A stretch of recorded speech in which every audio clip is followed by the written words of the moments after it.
Hello, and thank you for joining us this evening. I'm Kasandra Webb. Coming up, BARCLAYS CEO quits, a TORAH scroll desecrated at George Washington University, PETA calls for change in the MLB, and a look at your week's weather. All this and more as PS News starts right now.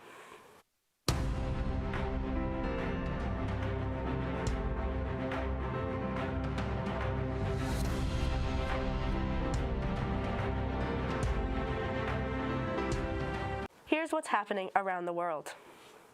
Tesla founder and CEO Elon Musk says he is willing to donate $6 billion to end world hunger. He made the offer in response to a claim by David Beasley, the director of the United Nations World Food Program. Beasley called on billionaires across the globe to donate, saying $6 billion would help 42 million people around the world suffering from famine. But in a series of tweets, Musk said Beasley must prove in detail how the money would be spent to solve the problem. Beasley later said $6 billion would actually not end world hunger, but would, quote, prevent geopolitical instability, mass migration, and save 42 million people on the brink of starvation, end quote. Beasley also invited Musk to sit down with him to look at the numbers and work out a plan to solve the famine crisis. As of Monday, Musk has a net worth of $311 billion, making him the richest man in the world. The CEO of BARCLAYS is stepping down after an investigation into his relationship with the late disgraced financier Jeffrey Epstein. American Jess Staley has headed the British bank since 2015. British regulators recently concluded an investigation into his involvement with the accused pedophile. The two had a long-term relationship while Staley worked at J.P. Morgan in New York for more than 30 years. Officials at BARCLAYS claim its investigation does not indicate Staley was aware of any of Epstein's alleged crimes. They say he is stepping down because he plans to contest the probe's conclusions. Staley denies having any contact with Epstein since becoming CEO. He says the relationship was based on Epstein's dealings with J.P. Morgan when Staley headed its investment banking division. At least one person died and 17 people are hospitalized after an explosion at a clandestine gas pipeline in Puebla, Mexico. Puebla's health secretary said in a press conference that 8 of them are in critical condition. And the Secretary of the Interior said that 45 homes have serious structural damage. The prosecutor's office started an investigation into the events that caused the explosion. And now let's take a quick look at this week's weather. Thank you, Cassie. I am PS News meteorologist Liam Sample. Let's take a look at our North Country weather map, which shows us the temperature for tomorrow, November 4th. As we look towards western New York and Owl's Head, we're looking at the low 40s. Unfortunately, as we head down to Vermontville, we're looking at 39, which is one of the first times we've seen 30s this fall. As we head to Dannemora, we're looking at low 40s, and in Osable Forks, we're looking at low to mid 40s. At home in Plattsburgh, we're looking at the average temperature about 43 degrees. As we head across the lake to Vermont, we're looking at low 40s in St. Albans and mid 40s with an average temperature of 45 in Wilson, which is the high for the North Country area. Now let's take a look at the 5-day forecast. Tomorrow, we're looking at a partial chance of rain with an average temperature about 43 degrees, I'm sorry.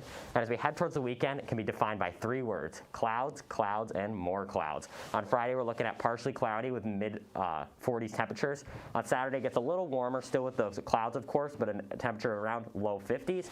And on Sunday, it gets a little higher with an average temperature of 52 and partially cloudy skies. As we conclude our 5-day forecast, we look at very cloudy skies with low to mid temperatures on Monday. That's all for our weather outlook. We'll take a short break, and when we come back, we'll take a look at the news from around the nation. Thank you. Fitty Sports has been serving its communities, local high schools, youth commissions, clubs, and other businesses since 1984. We specialize in trophies, screen printing, sporting goods, embroidery, office apparel, uniforms, hats, t-shirts, and more. Regardless of the size of your project, you will have the full participation and dedication of our design team. No job is too big or too small, keeping you involved every step of the way so that your vision is our design. Stop into Finney Sports or call us to see what we can do for you. Welcome back. Here is tonight's national news. The federal government is one step closer to requiring many employers to vaccinate employees or test them weekly for COVID-19. The rule applies to private companies that employ 100 or more workers. The Office of Management and Budget completed its review of the emergency rule Monday, and it will be published in the Federal Register within days. The Labor Department's regulation also requires employers to give workers paid time off to get vaccines and to recover from any side effects. Any workers who opt for testing instead of vaccination must wear face coverings at work. The new standards are defined as a minimum, meaning companies are allowed to go further by requiring vaccines and not allowing weekly testing as an alternative. Employers that fail to comply can be fined up to nearly $14,000 per violation. An act of anti-Semitism. Those were the words used to describe this. A Torah scroll desecrated at Tau Kappa Epsilon at George Washington University. The blue powder you see there is laundry detergent. The fraternity's president told police it happened when someone broke in and vandalized the house over the weekend. He said there was a Bible in the room, too, but only the Torah was vandalized, which is why he believes it was a hate crime. Now, D.C. police are investigating, and the fraternity asked the Anti-Defamation League to look into the incident as well. A third giraffe has died at the Dallas Zoo in less than a month. The zoo says Jesse, a 14-year-old male giraffe, died on October 29th. He fell ill 2 days prior to his death. A blood test showed Jesse had abnormal liver enzymes. His death could be linked to the death of another giraffe, 19-year-old Augie, who passed on October 22nd. Augie's death was first reported as age-related health issues that led to liver failure. The zoo is investigating. The third giraffe that passed was a 3-month-old calf. She had to be euthanized last month after getting injured while running with adult giraffes in their habitat. You might not have a lot of room on a plane, but Delta Airlines believe it's enough to get some stretching in mid-flight. Peloton is teaming up with the airline to offer 5 stretching and meditation classes to flyers. They range from 5 to 20 minutes and are meant to help passengers relax, stretch, or fall asleep on board. Peloton is expecting to refresh the classes every few months. They're only available on planes with seat back screens. Delta approached the fitness company for the collaboration. No financial details have been disclosed. When we come back, we'll have a quick look at your sports. Stay tuned.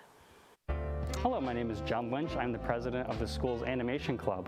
While other colleges' animation clubs strive to only show just straight anime, our club tries to be something different, as we show a variety of things such as Western animation, Eastern animation, internet animation, films, and so much more. If you want to meet people who have like-minded taste in animation, then feel free to come on down to our club.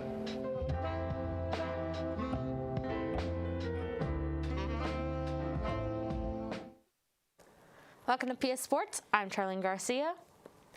Starting off, the broadcaster known to millions of Boston Red Sox fans as Rem Dog has lost his long battle with cancer. Remy, the beloved former Major League Baseball infielder turned color analyst, died Saturday night after a 13-year battle with lung cancer.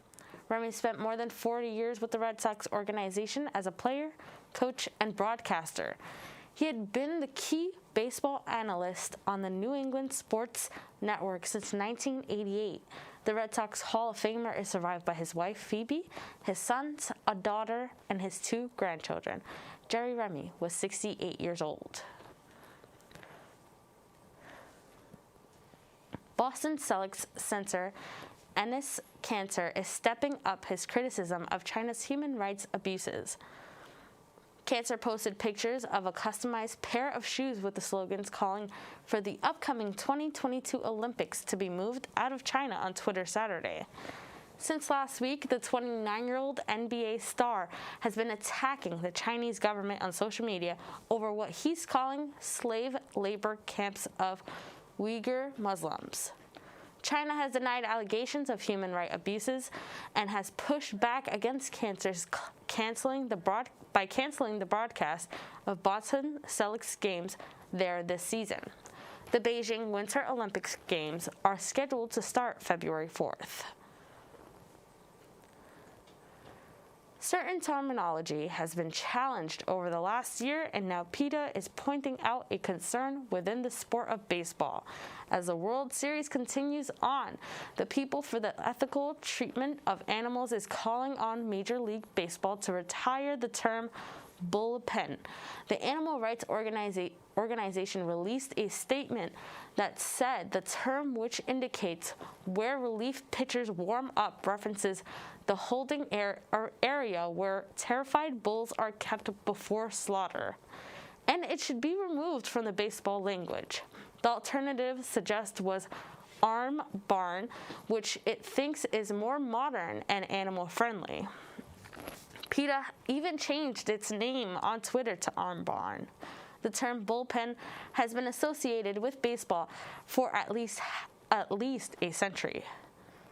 The World Series resumed Friday for Game 3 in Atlanta.